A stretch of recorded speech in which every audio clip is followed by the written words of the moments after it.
हरिओम दोस्तों, तो आज આપણે લોકો ભણશું રાસાયણિક સંયોગીકરણના નિયમો. નિયમો કઈ રીતે એક્ઝામમાં પૂછાય તેની તમામ ચર્ચા હું તમને કરીશ. રાસાયણિક સંયોગીકરણના નિયમો. बराबर है. पहली बात, रासायनिक संयोगीकरण नियमों छे शुं? तो दोस्तों, रासायणिक प्रक्रिया जारे थाय, प्रक्रियक अने निपज जारे प्रक्रियकोने भेगा करवामां आवे अने प्रक्रिया थाय अने निपज मळे ए दरमियान કેટલાક નિયમોનું પાલન થવું જોઈએ. આ નિયમોને કહેવાય રાસાયણિક સંયોગીકરણના નિયમો. આ નિયમોનું પાલન થાય જ. बराबर. रासायणिक प्रक्रिया दरमियान કેટલાક નિયમોનું પાલન થાય છે. આ નિયમોને કહેવાય रासायनिक संयोगीकरणना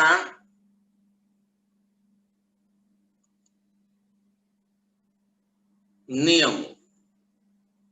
अब दोस्तों, रासायनिक संयोगीकरणना नियमो आवुं काई ना पूछाय, तमने सीधा एमसीक्यू पूछवामां आवे, पण कई रीते एमसीक्यू पूछाय एनी वात करीए तो पहेला आपणे लोको भणीए छीए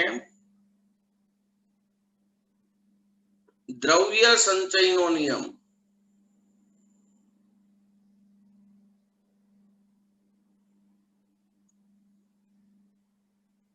હું અહીંયા બધા પહેલા નામ આપી દઉં. દ્રવ્ય સંચયનો નિયમ, પછી આપણે લોકો ભણશું નિશ્ચિત સંરચનાનો નિયમ, ત્યારબાદ આપણે લોકો ભણશું સરળ ગુણક પ્રમાણનો નિયમ, અને ત્યારબાદ આપણે લોકો ભણશું संयोजित भारनो नियम. आ उपरांत કેટલાક નિયમોમાં એક આપણે ભણશું ડાલ્ટનનો પરમાણ્વીય સિદ્ધાંત અને વાયુમય કદનો નિયમ. એટલા નિયમો આપણે ભણશું. પણ આ ચાર નિયમો તમને એમસીક્યુ માં પૂછાય. તમને કોઈ સ્ટેટમેન્ટ આપ્યું હોય અને એમ કહેવામાં આવે કે આ પ્રક્રિયા દરમિયાન કયા નિયમનું પાલન થાય છે, તો કઈ રીતે દોસ્તો યાદ રાખવું એના માટેની સિસ્ટમ મારે તમને આપવાની છે. પહેલા ભણીએ છીએ આપણે દ્રવ્ય સંચયનો નિયમ. પહેલા ભણીએ છીએ દ્રવ્ય સંચયનો નિયમ. નામ ઉપરથી જ ખબર પડે કે કોઈ પણ પ્રક્રિયા દરમિયાન દ્રવ્યનો જથ્થો અચળ રહે એને કહેવાય દ્રવ્ય સંચયનો નિયમ. નિયમ એવું કહેવા માંગે છે કે રાસાયણિક પ્રક્રિયા દરમિયાન કોઈ પણ રાસાયણિક પ્રક્રિયા दरमियान द्रव्यनो जथ्थो अचल रहे छे. कोई पण रासायनिक प्रक्रिया दरमियान द्रव्यनो जथ्थो अचल रहे. साहेब काई टपको पड़तो नथी. एला भाई, आपणे रासायनिक प्रक्रियाने संतुलित काम करी द्रव्य संचयना नियमનું पालन करवा माटे. कोई पण प्रक्रिया बेलेंस कर्या वगर आपणे लखीए नहीं. केम? कारण के द्रव्य संचयना नियमનું पालन करવું પડે. એટલે રાસાયણિક પ્રક્રિયાનું સંતુલન, રાસાયણિક પ્રક્રિયાનું સમતોલન દ્રવ્ય સંચયના નિયમ દ્વારા થાય છે. રાસાયણિક પ્રક્રિયાનું સંતુલન દ્રવ્ય સંચયના નિયમ દ્વારા જ થાય. સાહેબ હજી કઈ ખબર નથી પડતી. બહુ સિમ્પલ લેંગ્વેજમાં સમજાવું કે સમજી લો કે HCl પ્રયોગશાળામાં લીધો અને NaOH લીધો તો દોસ્તો બને NaCl પ્લસ પાણી. બરાબર. ચાલો HCl અને NaOH વચ્ચે પ્રક્રિયા થાય તો અહીંયાથી Na અને અહીંયાથી Cl NaCl બને, અહીંયાથી H અને અહીંયાથી OH શું બને? પાણી. તો દોસ્તો પ્રક્રિયા બેલેન્સ જ છે. જો બેલેન્સ જ કરેલી છે અહીંયા Cl1 Cl1 Na1 Na1 H2 આ બાજુ 2 O O 1 1. તો મારા વાલા વિદ્યાર્થી મિત્રો આ પ્રક્રિયા બેલેન્સ છે એનો મતલબ શું થયો? આ 1 મોલ એટલે 35.5 ગ્રામ ક્લોરીન ને 1 ગ્રામ હાઇડ્રોજન ટોટલ 36.5 ગ્રામ HCl લીધો છે અને એમાં ઉમેરો NaOH નો 1 મોલ એટલે કે Na નો પરમાણુ ભાર 23, હાઇડ્રોજન નો 1, 24 ને ઓક્સિજન નો 16 ટોટલ 40 ગ્રામ. તો ડાબી બાજુ કુલ પ્રક્રિયા કેટલા પ્રમાણમાં કેટલું દળ લીધું હતું? તો કે 40 ને 36.5 ટોટલ થશે 76.5 ગ્રામ. સેમ અહીંયા NaCl અને મેળો પાણી તો NaCl 1 મોલ એટલે 35.5 પ્લસ સોડિયમ 23 એટલે ટોટલ થશે 58.5 ગ્રામ. પાણી થશે 18 ગ્રામ. 1 મોલ પાણી એટલે 18 ગ્રામ પાણી થશે. બરાબર. તો 58 ને 18 76 ને 0.5 એટલે 76.5 ગ્રામ. તો આ નિયમ એવું કહેવા માંગે છે કે પ્રક્રિયક કુલ 76.5 ગ્રામ લીધો હોય અને જો 100% પ્રક્રિયા થાય એટલે કે બધે બધો પ્રક્રિયક નિપજમાં પરિણમે તો નિપજ પણ 76.5 ગ્રામ જ મળે. આને કહેવાય દ્રવ્ય સંચયનો નિયમ. બરાબર છે. દ્રવ્ય સંચયનો નિયમ. તમે 76.5 ગ્રામ પ્રક્રિયક લીધો તો એ બધે બધો વપરાઈ ગયો તો નિપજ 76.5 ગ્રામ મળે. ફરક શું? તો કે પેલા 76.5 ગ્રામ દ્રવ્ય હતો એ કયા સ્વરૂપે હતો? HCl અને NaOH સ્વરૂપે. હવે એ દ્રવ્ય છે NaCl અને H2O સ્વરૂપે. Short and simple. કોઈ પણ રાસાયણિક પ્રક્રિયા થાય એ દરમિયાન દ્રવ્યનો જથ્થો કેવો રે? અચળ. That's all. એટલા માટે દ્રવ્યનો જથ્થો અચળ રાખવા માટે જ આપણે દોસ્તો શું કરીએ? તો કે પ્રક્રિયાને બેલેન્સ કરીએ. બરાબર. હવે પ્રશ્ન એમ પૂછાય કે પ્રશ્ન આવી રીતે પૂછાય છે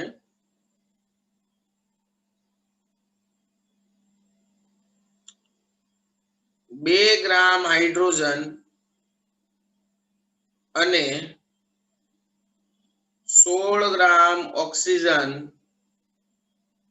વચ્ચેની પ્રક્રિયાથી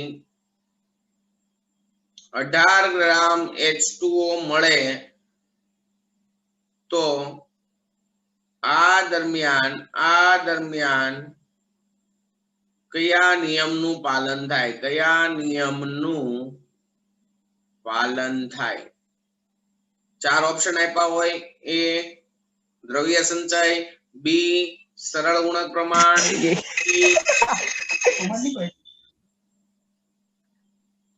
બરાબર છે.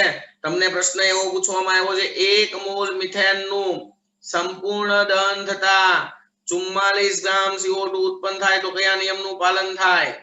તો દોસ્તો તમે લોકો શું કરશો? મિથેનનું દહન CH4 gas plus O2 gas gives CO2 gas plus H2O liquid. બરાબર છે. પ્રક્રિયા બેલેન્સ કરવા અહીંયા 4 હાઇડ્રોજન છે, અહીંયા 4 કરવા માટે 2 કરશો, ઓક્સિજન 2 ને 2 4, અહીંયા 2 કરશો, તો આ તમે 1 મોલ લીધો, તો આ તમે 1 મોલ એટલે કે કેટલા ગ્રામ મળે? 44 ગ્રામ. એઝ ઇટ ઇઝ છે, આ 1 મોલ વપરાય તો આ 44 ગ્રામ મળે. ઇટ મીન્સ કે અહીંયા દ્રવ્ય સંચયના નિયમનું પાલન થાય. ખબર પડી? તત્વયોગ મિતીય સવાલ પૂછાય, તત્વયોગ મિતીય સવાલ.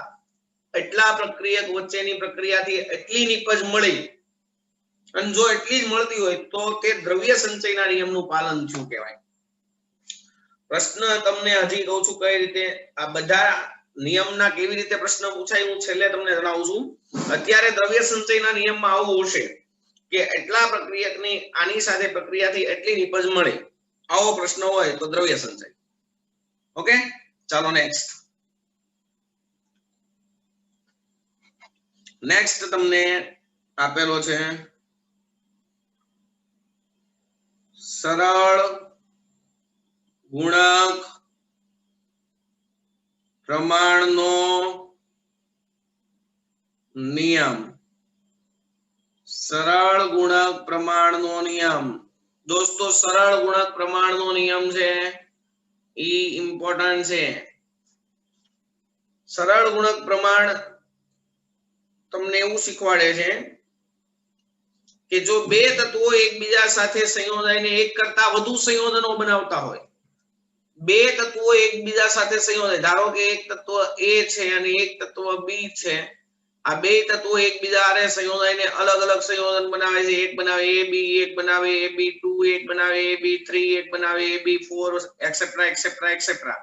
એક કરતા વધુ સંયોજન થયા તો એમાં એક તત્વના સમાન દળ સાથે, આ બધામાં એક તત્વ A કોમન લઈ લો, એનું દળ હરખું લઈ લો, એક તત્વના સમાન દળ સાથે સંયોજિત થતા બીજા તત્વોનું વિવિધ દળ સાદી નાની પૂર્ણાંક સંખ્યા વડે દર્શાવી શકાય. સમજી લો કે આમાં બધામાં A એક સરખો છે તો B નું પ્રમાણ 1:2:3:4 છે, એટલે B નું પ્રમાણ 1:2:3:4 છે. સાદી નાની પૂર્ણાંક સંખ્યા વડે દર્શાવી દીધું. આને કહેવાય સરળ ગુણક પ્રમાણનો નિયમ. પણ સાહેબ એક્ઝામમાં આવી રીતે પૂછવાનો નથી. એક્ઝામમાં કઈ રીતે પૂછાય હું તમને હમણાં શીખવાડું છું. પહેલા નિયમ લખું છું કે જો બે તત્વો એકબીજા સાથે સંયોજાઈને એક કરતા વધુ સંયોજનો બનાવે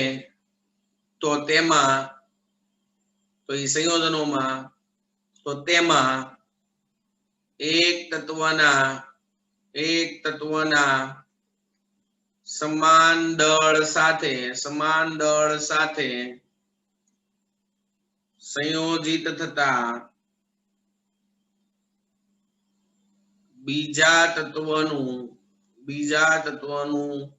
વિવિધ દળ સાદી નાની પૂર્ણાંક સંખ્યા વડે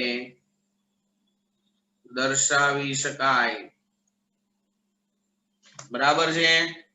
જો બે તત્વો એકબીજા સાથે સંયોજાઈને એક કરતા વધુ સંયોજનો બનાવે તો તેમાં એક તત્વના સમાન દળ સાથે સંયોજિત થતા બીજા તત્વોના વિવિધ દળને સાદી નાની પૂર્ણાંક સંખ્યા વડે દર્શાવી શકાય. સાહેબ કાંઈ એટલે કાંઈ ટપકો પીડો નહીં.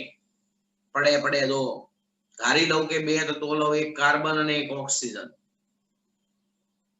આ બે દ્વારા હું અલગ અલગ સંયોજન એક બનાવું છું, કાર્બન મોનોક્સાઇડ, બીજું બનાવું છું કાર્બન ડાયોક્સાઇડ.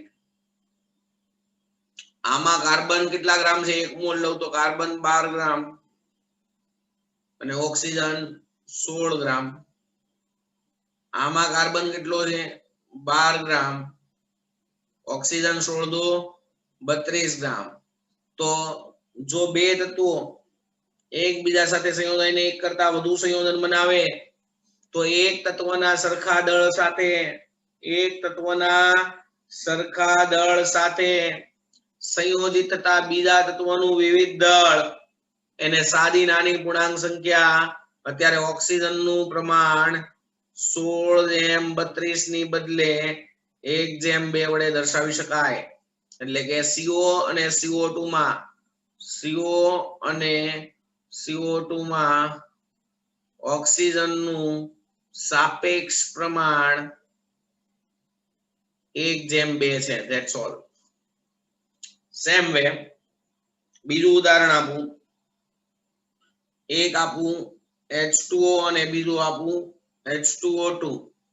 તો આમાં હાઇડ્રોજન 2 ગ્રામ અને ઓક્સિજન 16 ગ્રામ છે. આમાં હાઇડ્રોજન 2 ગ્રામ અને ઓક્સિજન 16 દુ 32 ગ્રામ છે. બરાબર. તો આમાં પણ એક તત્વનું સમાન દળ એની સાથે સંયોજિત થતા બીજા તત્વનું વિવિધ દળ ઓક્સિજનનું દળ અનુક્રમે 16:32 છે અને સાદી નાની પૂર્ણાંક સંખ્યા 1:2 વડે દર્શાવી શકાય. આને કહેવાય સરળ ગુણક પ્રમાણનો નિયમ. પણ પ્રશ્ન તમને આવી રીતે પૂછવાના નથી. પ્રશ્ન તમને સેટ આપશે. આવી રીતે પ્રશ્ન હશે. 3 તત્વો હાઇડ્રોજન, ફોસ્ફરસ અને ઓક્સિજન એકબીજા સાથે સંયોજાઈને નીચે પ્રમાણે 3 સંયોજનો H3PO2 H3PO3 અને H3PO4 બનાવે છે. તો તેમાં કયા નિયમનું પાલન થાય છે? કયા નિયમનું પાલન થાય છે? એ દ્રવ્ય સંચય, બી સરળ ગુણક પ્રમાણ, સી સંયોજિત ભાર, કે ડી નિશ્ચિત સંરચનાનો સિદ્ધાંત. આવી રીતે તમને લોકોને પૂછવામાં આવેલું છે. તો દોસ્તો ગભરાવાનું નહીં. સિમ્પલિસ્ટથી બેસ્ટ. 2 તત્વોની બદલે 3 તત્વો આપ્યા છે. એક H, એક P અને એક O. આ ત્રણેયમાંથી એક બને છે H3PO2, બીજું બને છે H3PO3 અને ત્રીજું બને છે H3PO4. બરાબર ને? તો આમાં કોમન શું છે? H3P, H3P, H3P. બરાબર છે? તો ઈ ત્રણેય કોમન છે એટલે આપણે એનું સમાન દળ લઈ લીધું. તો એની સાથે સંયોજિત થતા ઓક્સિજનનું દળ અનુક્રમે 32 ગ્રામ, 48 ગ્રામ અને 64 ગ્રામ છે. અને 64 ગ્રામ છે. એને આપણે સાદી નાની પૂર્ણાંક સંખ્યા 32:48:64 ની બદલે 2:3:4 વડે દર્શાવી શકીએ. આ 2:3:4 વડે દર્શાવી શકીએ. That's all. બરાબર છે? ખબર પડી બધાને? ચલો. Yes sir.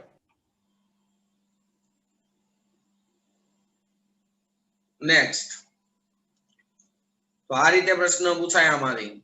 એટલે તમારે લોકોને એટલું ધ્યાન રાખવાનું કે જે તત્વો આપ્યા હોય બધા સંયોજનમાં ઈ જ તત્વો છે. જો ઈ જ તત્વો હોય તો એ બધી સિરીઝોમાં તમારે આ નિયમનો ઉપયોગ કરવાનો. સરળ ગુણક પ્રમાણનો નિયમ. ફોર એક્ઝામ્પલ હું અહીંયા કેટલીક સિરીઝો લખું છું. તમને અંદાજ આવી જવો જોઈએ. સવાલ આવો પૂછે ને એટલે ઈ જ હોય. H2O, H2O2 આમાં સરળ ગુણક પ્રમાણનો નિયમ લાગે.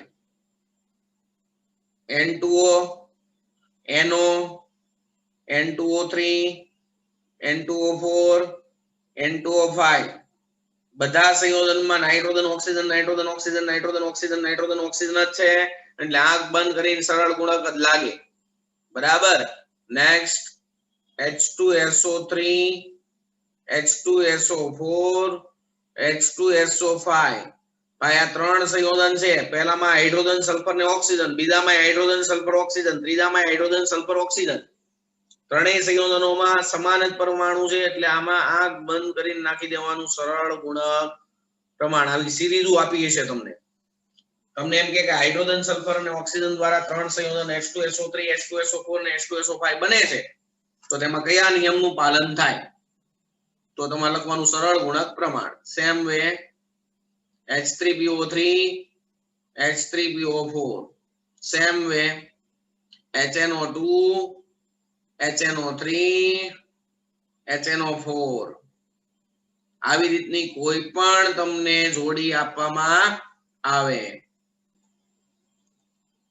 ચાલો આ રીતે કોઈ પણ સિરીઝ આપવામાં આવે તો તમને લોકોને આવડી જવું જોઈએ PCl3 PCl5 બે સંયોજન અલગ અલગ હોય અને એમાં રહેલા પરમાણુ સરખા જ હોય તો સમજી લેવાનું એમાં હોય સરળ ગુણક પ્રમાણનો નિયમ okay CO2 CO2 P2O3 P2O5 આ બધાને સરળ ગુણક પ્રમાણના નિયમ પ્રમાણે સંયોજનો બને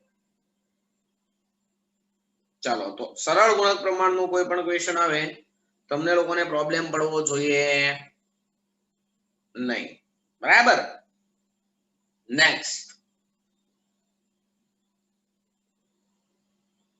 આ પણ મોસ્ટ ઇમ્પોર્ટન્ટ નિયમ છે હું પહેલા લઈ લઉં છું સંયોજિત ભારનો નિયમ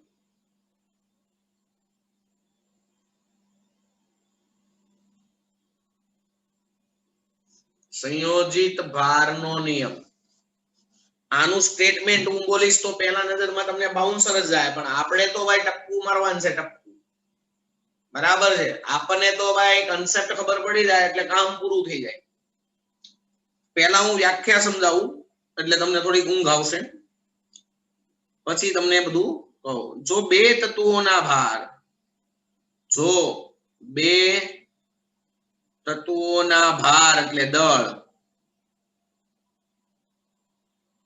ત્રીજા તત્વના સમાન ભાર સાથે સંયોજાય તો તે બે તત્વો પણ એકબીજા સાથે સંયોજાય શકે જો બે તત્વોના ભાર હું બે તત્વ લઈ લઉં છું અલગ અલગ એક લઉં છું એને અને એક લઉં છું Cl આ બે અલગ અલગ તત્વો લઈ લો બરાબર છે અથવા તો હું એને અને Cl લીધું ચલો અને બીજામાં લે Cl2 બરાબર છે તો આમાં બે તત્વ એક એને અને આમાં ઓક્સિજન આ બે તત્વોના ભાર ત્રીજું સમાન તત્વ કયું છે બેમાં Cl ના સરખા ભાર સાથે સંયોજાય હવે અહીંયા Cl 2 છે તો અહીંયા 2 કરવાના ને હવે અહીંયા 2 Cl કરું તો NaCl કેટલા થાય 2 તો 2 Na અને એક ઓક્સિજન બે ભેગા થઈને નવું સંયોજન Na2O બનાવી શકે આને કહેવાય સંયોજિત ભારનો નિયમ સાહેબ કાંઈ ટપ્પો પડ્યો નહીં ગભરાવાની જરૂર નથી દોસ્તો તમારે લોકોને આમાં ખાલી હું યાદ રાખવાનું તો કે તમારે અહીંયા ત્રણ સંયોજનો હશે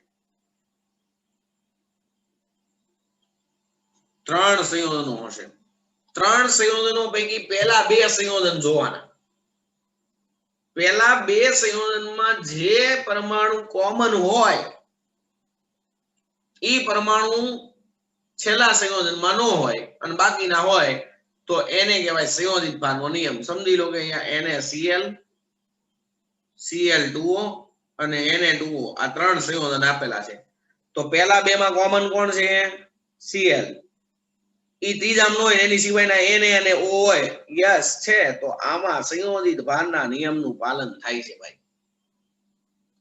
એક PH3 એક HCl અને એક છે PCl3. તો દોસ્તો ત્રણ સંયોજન હોય એમાં પહેલા બે જોવાના, એમાં કોમન તત્વ હોય ને એ ત્રીજામાં ન હોય બાકીના હોય.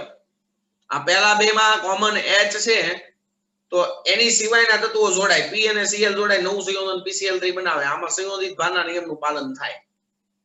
AB BC અને AC તો કે આ બે માં કોમન કોણ B, એની સિવાયના A અને C વાળું સંયોજન છે આ છે તો આમાં સંયોજિત ભારના નિયમનું પાલન થાય. બરાબર. પછી તમને આવું આપ્યું એ તો આવું PH3 HCl અને HBr. તો દોસ્તો ઇટ ઇઝ રોંગ. પહેલા બે માં કોમન કોણ છે H, તો એની સિવાયના તો P અને Cl નું ત્રીજું સંયોજન હોવું જોઈએ એ નથી, એટલે આમાં સંયોજિત ભારના નિયમનું પાલન થતું નથી. તમને આપ્યું હોય N2O3 K2O3 N2O5 આ મેં મારી રીતે બનાવટી આપ્યું છે. તો તમારે ખાલી પહેલા બે જોવાના, એમાં કોમન કોણ છે ઓક્સિજન, તો ત્રીજું બાકીના પરમાણુનું બનેલું હોય એનું બનેલું છે નહીં, તો આમાં સંયોજિત ભારના નિયમનું પાલન થતું નથી. HCl HBr HI ભાઈ HCl HBr ને HI પહેલામાં કોમન કોણ છે H, તો એની સિવાયના પરમાણુ Br અને Cl નું ત્રીજું સંયોજન હોવું જોઈએ છે નહીં, એટલે આમાં સંયોજિત ભારના નિયમનું પાલન થતું નથી. H2O HCl Cl2O તો કે આમાં કોમન કોણ H, એની સિવાયના Cl અને O એનું છે આ છે, તો આમાં સંયોજિત ભારના નિયમનું પાલન થાય છે. Short and simple. પ્રશ્ન એવો આવે કે આ પ્રક્રિયકની આની સાથે પ્રક્રિયા કરતા એટલી નિપજ મળે તો દ્રવ્ય સંચય.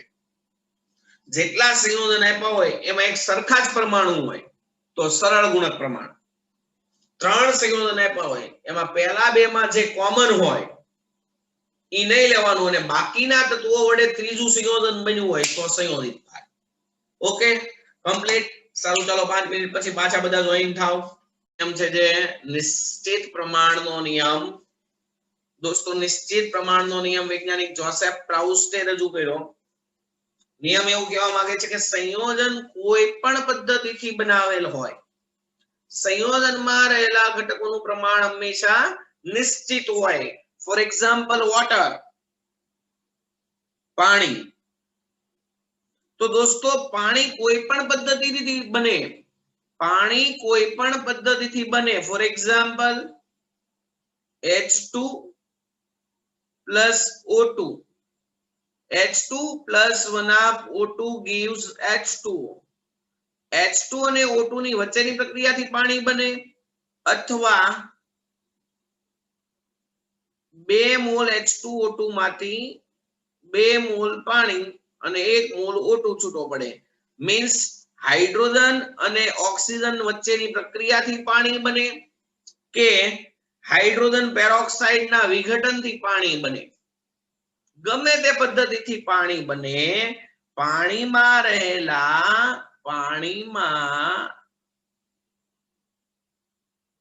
રહેલા હાઇડ્રોજન અને ઓક્સિજનનું દળ પ્રમાણ અનુક્રમે 2 ગ્રામ અને 16 ગ્રામ એટલે કે 2/16 એટલે કે 1/8 નું હોય. તમે કોઈ પણ રીતે પાણી બનાવ્યું હોય, પાણીમાં રહેલા કોઈ પણ રીતે પાણી બનાવો દોસ્તો, પાણીમાં રહેલા H2O માં રહેલા હાઇડ્રોજન અને ઓક્સિજન નું દળ પ્રમાણ. જો દળ પ્રમાણ કીધું છે, ટકાવાર પ્રમાણ નહીં. ટકાવાર પ્રમાણ નિશ્ચિત જ હોય, પણ હું દળ પ્રમાણ લઉં છું. તો કે 18 ગ્રામ પાણી હોય એમાં 2 ગ્રામ હાઇડ્રોજન હોય અને 16 ગ્રામ કોણ હોય? ઓક્સિજન. તો હું એમ કહીએ કે 2 ગ્રામ હાઇડ્રોજન અને 16 ગ્રામ ઓક્સિજન, એની બદલે અડધું કરી દઉં તો 1 ગ્રામ હાઇડ્રોજન અને 8 ગ્રામ ઓક્સિજન, એટલે પાણીમાં રહેલા હાઇડ્રોજન અને ઓક્સિજનનું દળ પ્રમાણ 1:8 નું હોય. 1:8 નું હોય. પડી ખબર? ફિક્સ. પછી પાણી આફ્રિકાનું લ્યો કે અમેરિકાનું લ્યો કે પાકિસ્તાનનું લ્યો કે ઇન્ડિયાનું લ્યો, પાણીમાં 1 ગ્રામ હાઇડ્રોજન હોય તો સામે ઓક્સિજન કેટલું હોય? 8 ગ્રામ. પાણીમાં 2 ગ્રામ હાઇડ્રોજન હોય તો સામે ઓક્સિજન કેટલું હોય? 16 ગ્રામ. That's all. રેશિયો 1:8 નો હોય. પાણી તમે H2 અને O2 વચ્ચેની પ્રક્રિયાથી બનાવો કે પાણી H2O2 ના વિઘટન દ્વારા મેળવો, પાણીમાં રહેલા હાઇડ્રોજન અને ઓક્સિજનનું દળ પ્રમાણ 1:8 નું હોય અને પાણીમાં રહેલા હાઇડ્રોજન અને ઓક્સિજનનું ટકાવાર પ્રમાણ 11.11% અને ઓક્સિજનનું ટકાવાર પ્રમાણ 88.88% ફિક્સ જ હોય. એને કહેવાય નિશ્ચિત સંરચનાનો નિયમ. તો તમને દોસ્તો ચોક્કસ કે તમને એમ કે આપેલા સંયોજનમાં કાર્બનનું પ્રમાણ એટલા ટકા છે તો તે કયા નિયમનું પાલન કરે છે? દ્રવ્ય સંચય, સરળ ગુણક, નિશ્ચિત સંરચના કે સંયોજિત ભાર? તો દોસ્તો તમને ફિક્સ કીધું કે આપેલા સંયોજનમાં કાર્બનનું પ્રમાણ એટલા ટકા છે તો તે કયા નિયમનું પાલન કરે? તો ફિક્સ કીધું કે એટલા ટકા છે જ અને એટલું જ હોય તો નિશ્ચિત સંરચના આવે. હું ઉદાહરણ આપું એટલે તમને અંદાજ આવે. કે પ્રશ્ન કઈ રીતે હોય. તમને એમ પ્રશ્ન પૂછવામાં આવેલો છે કે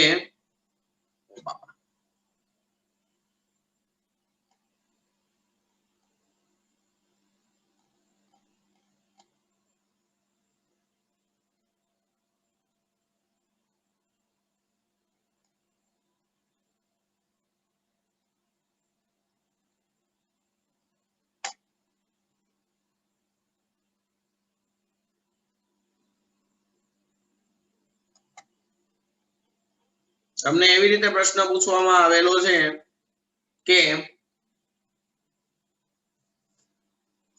મિથેનમાં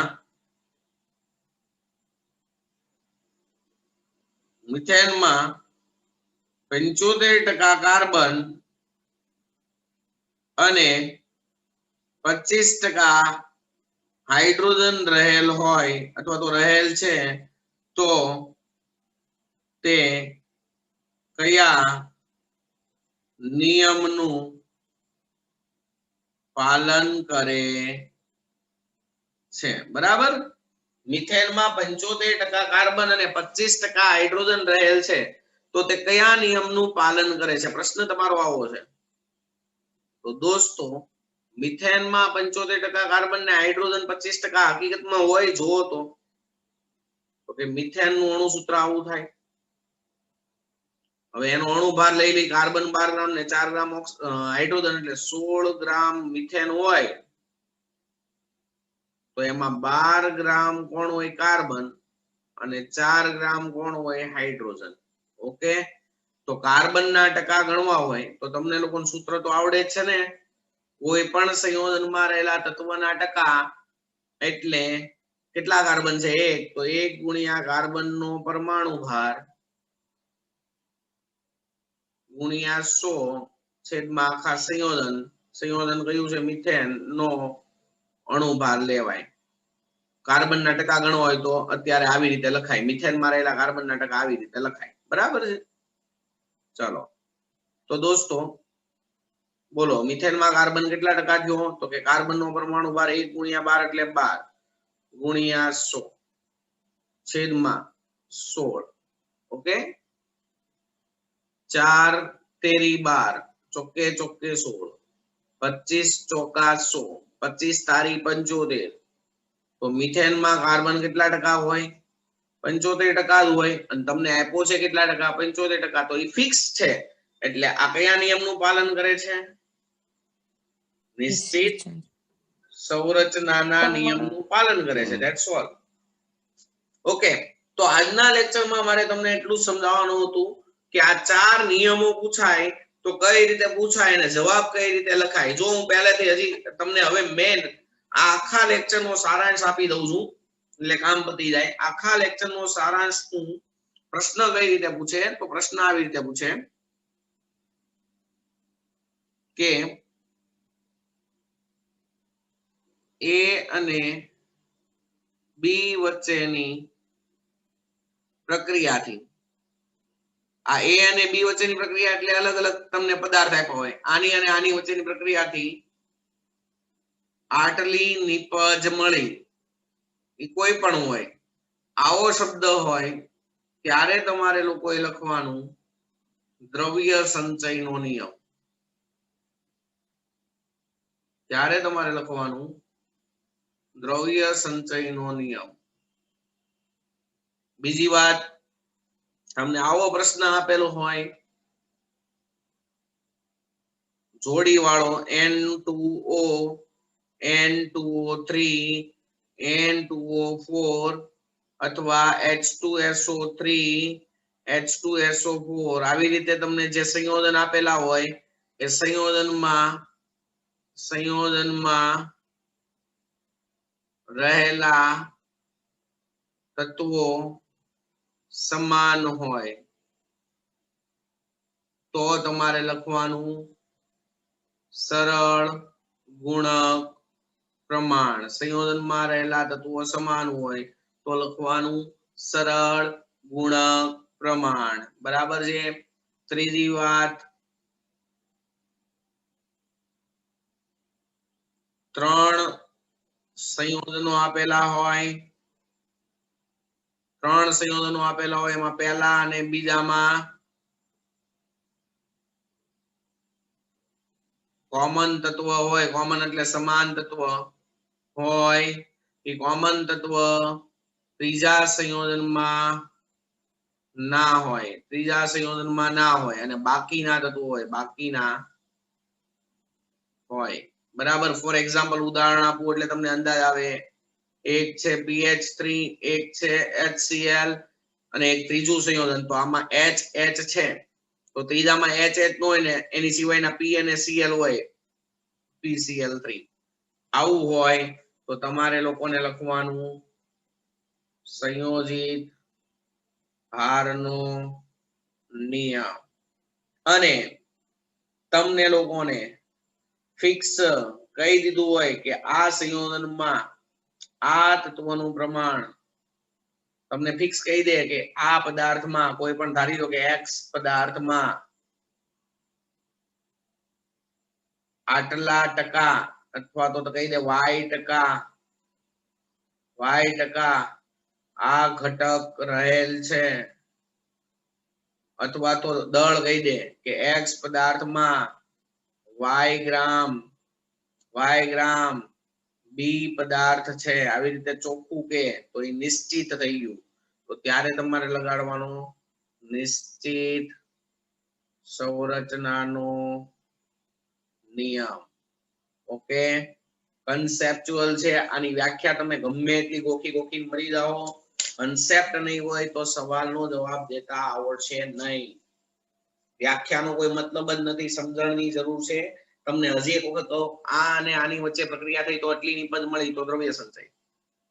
3 સંયોજન આપ્યા હોય એમાં પહેલા બેમાં જે કોમન હોય એ ત્રીજામાં નો હોય બાકીના તત્વો હોય તો સંયોજિત.